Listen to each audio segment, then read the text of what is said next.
Ladies and gentlemen, I'd like to introduce the President of the United States of America, Barack Obama.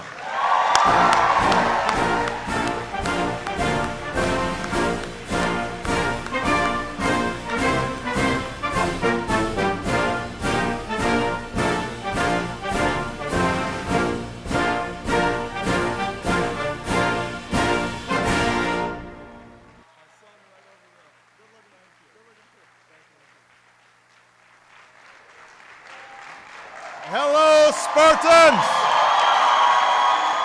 Go Green! Oh, thank you so much. Everybody have a seat here. It's good to be in Michigan State. Thank you, Ben, for that wonderful introduction. Give Ben a big round of applause. He's got his beautiful family right here. How'd Dad do? Was he pretty good? Yeah, there he is. He did good? I thought he did great. It is good to be in East Lansing. It's good to be with all of you here today. I'm here because I've heard about all the great things that you're doing. And I want to thank Mayor Triplett and President Simon for hosting us. I am also here to do some scouting on my brackets. I just talked to Coach Izzo. Spartans are looking pretty good. I know things were a little wild for a while, had some injuries. But the truth is that Coach Izzo, he always paces so that you peak right at the tournament. That's the fact. Then I got a chance to meet Mark D'Antonio. Right, So you've already got a Rose Bowl victory.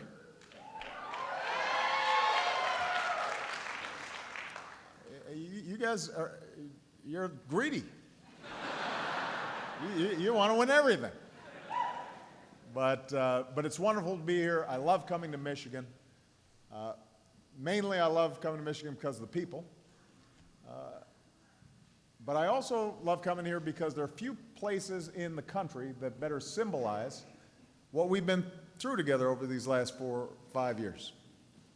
The American auto industry has always been the heartbeat of the Michigan economy and the heart of American manufacturing. So when that heartbeat was flatlining, we all pulled together, all of us, auto workers who punched in on the line, management who made tough decisions to restructure, elected officials like Gary Peters and Mark Schauer who believed that folks who believe that rescuing America's most iconic industry was the right thing to do. And today, thanks to your grit and your ingenuity and dogged determination, the American auto industry's engines are roaring again, and we are building the best cars in the world again. And some plants are running 3 shifts around the clock, something that nobody would have imagined just a few years ago. So,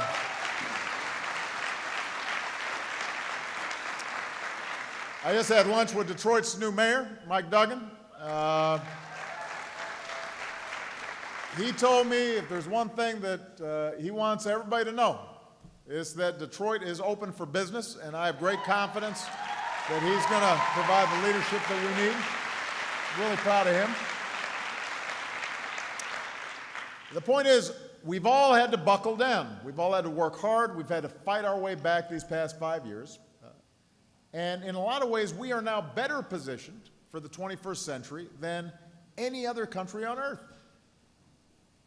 This morning, we learned that our businesses in the private sector had created more than 140,000 jobs last month, adding up to about 8.5 million new jobs over the past 4 years.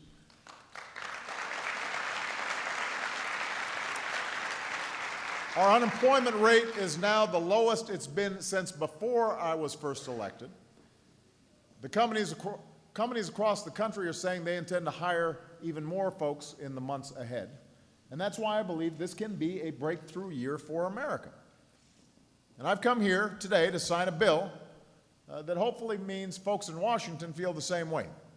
That instead of wasting time creating crises that impede the economy, We're going to have a Congress that's ready to spend some time creating new jobs and new opportunities and positioning us for the future and making sure our young people can take advantage of that future. And that's important because even though our economy has been growing for 4 years now, even though we've been adding jobs for 4 years now, what's still true, something that was true before the financial crisis, it's still true today, is that those at the very top of the economic pyramid are doing better than ever. But the average American's wages, salaries, incomes haven't risen in a very long time. A lot of Americans are working harder and harder just to get by, much less get ahead, and that's been true since long before the financial crisis and the Great Recession. And so we've got to reverse those trends. We've got to build an economy that works for everybody, not just a few. We've got to restore the idea of opportunity for all people. The idea that no matter who you are, what you look like, where you came from, how you started out, what your last name is, you can make it if you're willing to work hard and take responsibility. That's the idea at the heart of this country. That's what's at stake right now. That's what we've got to work on. Now,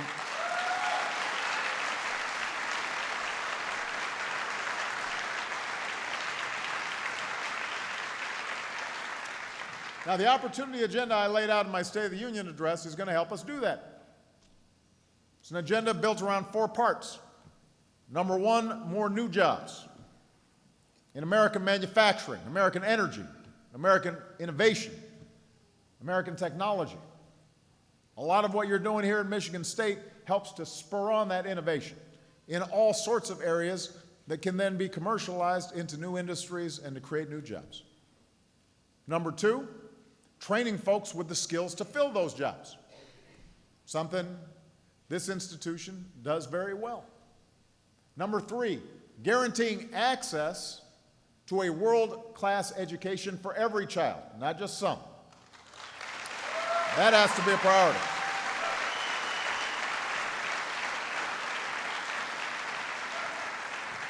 That means before they even start school, we're working on pre-K that's high quality and gets our young people prepared and then takes them all the way through college so that they can afford it and beyond. Number 4, making sure our economy rewards honest work with wages you can live on and savings you can retire on. And yes, health insurance that is there for you when you need it.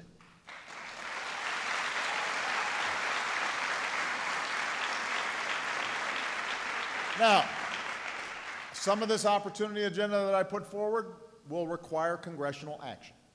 It's true. But as I said at the State of the Union, America does not stand still, neither will I. And that's why over the past 2 weeks, I've taken steps without legislation, without congressional action, to expand opportunity for more families. We've created a new way for workers to start their own retirement savings.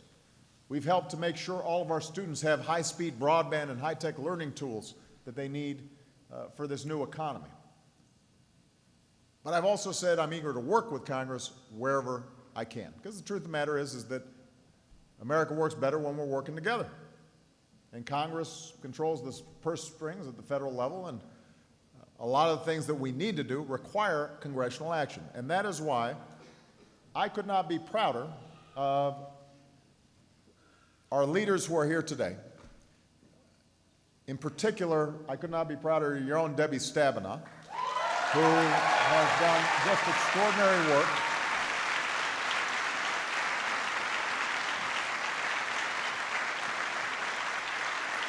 So we all love Debbie for a lot of reasons. She's been a huge champion of American manufacturing, but really shepherded through this farm bill, which was a very challenging piece of business. She worked with Republican Senator Thad Cochran, who I think was very constructive in this process. We had Representatives Frank Lucas, a Republican, working with Colin Peterson, a Democrat. We had a terrific contribution from our own Secretary of Agriculture, Tom Vilsack, and who deserves a big round of applause.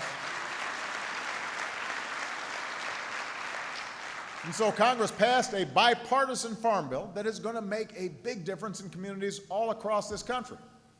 And just so they don't feel left out, I want to recognize one of your congressmen who's doing an outstanding job, Dan Kildee.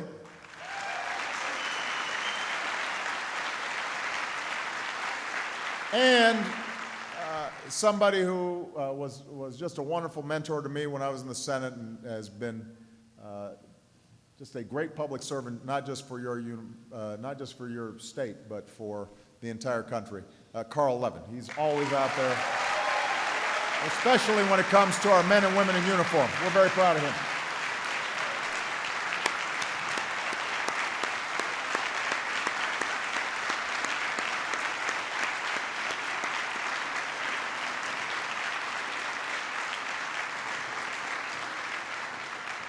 And while we're at it, we got a couple out-of-towners. Pat Leahy from Vermont. There are a lot of dairy farms up there, so he has something to do with it. Amy Klobuchar from Minnesota. All that cold air is blowing from Minnesota down into...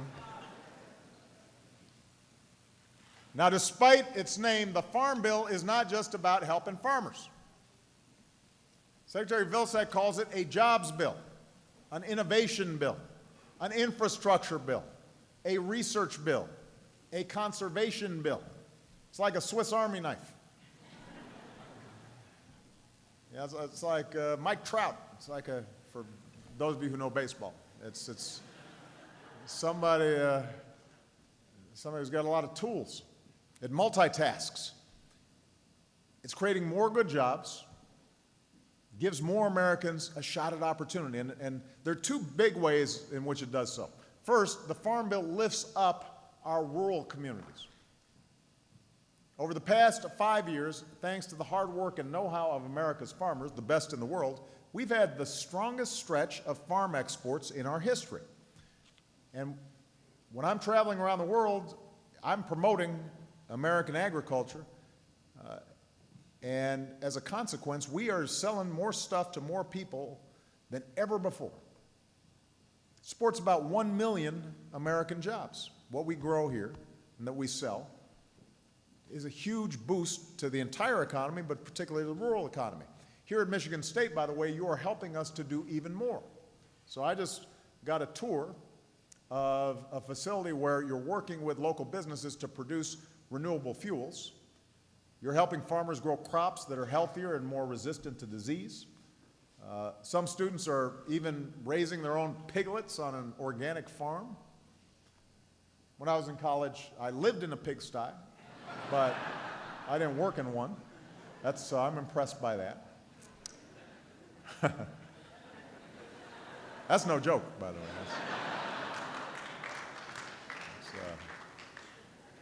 Your hygiene improves as you get older.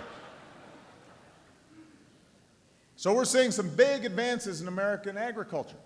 And today, by the way, I'm directing my administration to launch a new Made in Rural America initiative to help more rural businesses expand and hire and sell more products stamped made in the USA to the rest of the world, because we've got great products here that need to be sold, and we can do even more to sell around the world.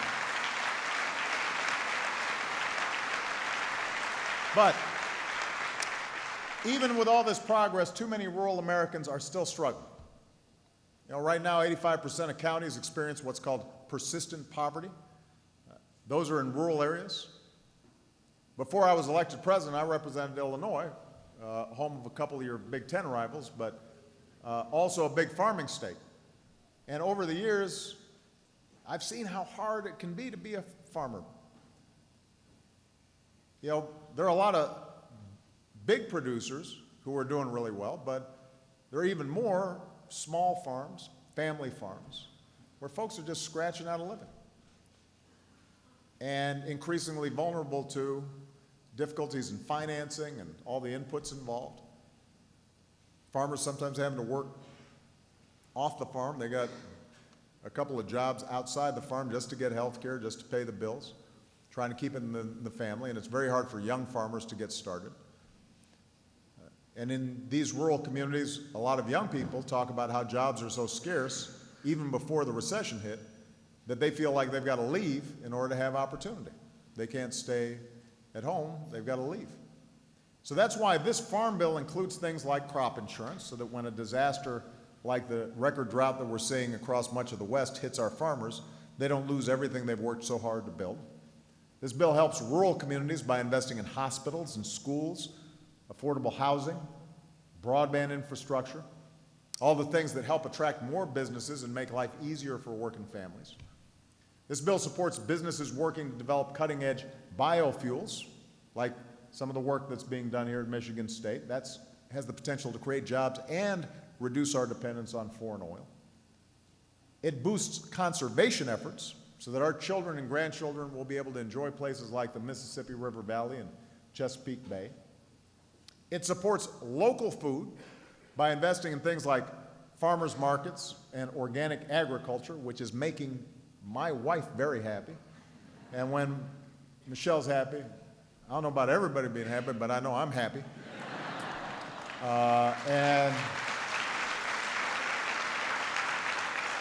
And so it's giving smaller producers, local producers, folks like Ben, the opportunity to sell more of their products directly without a bunch of processing and distributors and middlemen that make it harder for them to achieve. And it means that people are going to have healthier diets, which is in turn going to reduce incidence of childhood obesity and keep us healthier, which saves us all money. It does all this while reforming our agricultural programs. So this bill helps to clamp down on loopholes that allowed people to receive benefits year after year, whether they were planting crops or not. And it saves taxpayers hard-earned dollars by making sure that we only support farmers when disaster strikes or prices drop. It's not just automatic.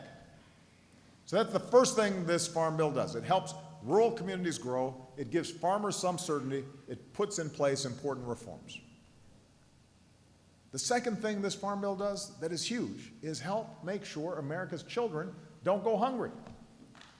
Now, and this is where Debbie's work was really important. One study shows that more than half of all Americans will experience poverty at some point during their adult lives. Now, for most folks, that's when you're young and you're eating ramen all the time. But for a lot of families, it's, a crisis hits, you lose your job, somebody gets sick, strains on your budget. You have a strong work ethic, but it might take you 6 months, 9 months, a year to find a job. And in the meantime, you've got families to feed. And that's why for more than half a century, this country has helped Americans put food on the table when they hit a rough patch. Or when they're working hard but aren't making enough money to feed their kids. They're not looking for a handout. These folks, they're looking for a hand up, a bridge to help get them through some tough times.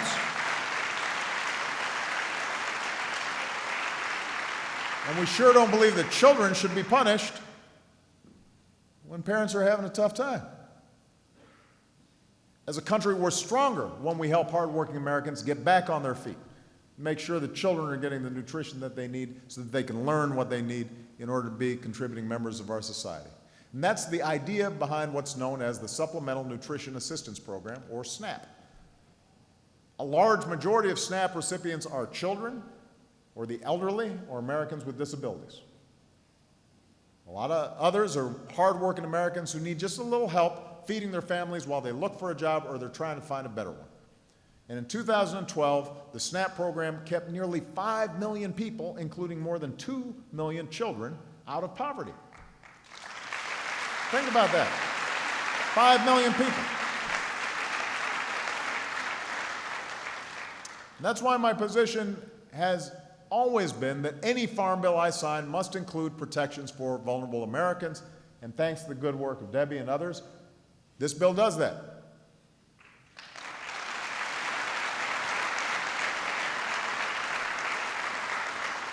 And by giving Americans more bang for their buck at places like farmers markets, we're making it easier for working families to eat healthy foods, and we're supporting farmers like Ben who make their living growing it. So it's creating new markets for produce farmers, and it means that people have a chance to directly buy from their farmers the kind of food that's going to keep them healthy. And the truth is, a lot of folks go through tough times at some point in their lives. That doesn't mean they should go hungry, not in a country like America.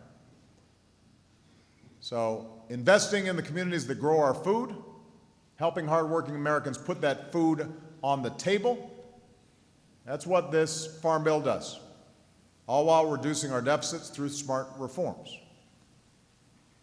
It doesn't include everything that I'd like to see, and I know leaders on both sides of the aisle feel the same way, but it's a good sign that Democrats and Republicans in Congress were able to come through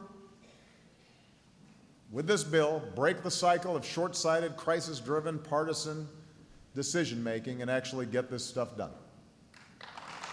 It's a good sign.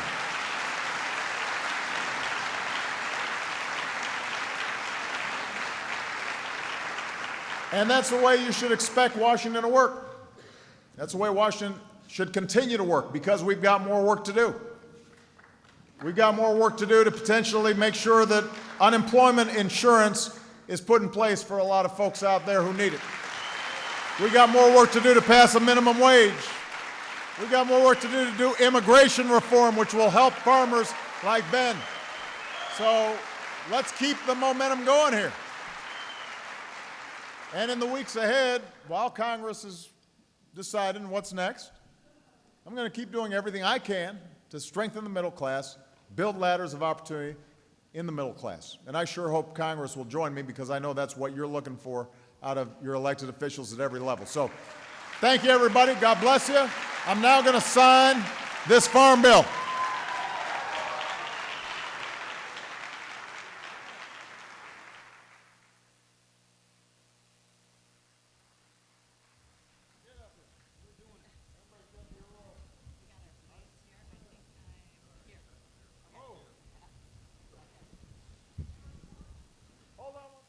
I forgot to mention Marsha Fudge was here. I wasn't sure whether she came to the event. I knew she flew in with me. So she does great work out of the great state of Ohio.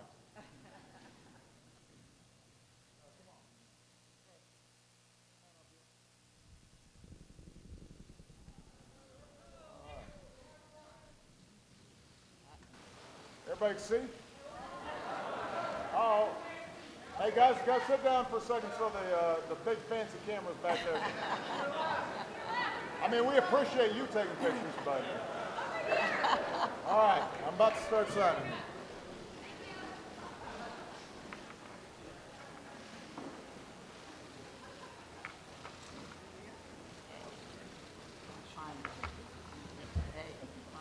This is good work. I'm going to use every pen.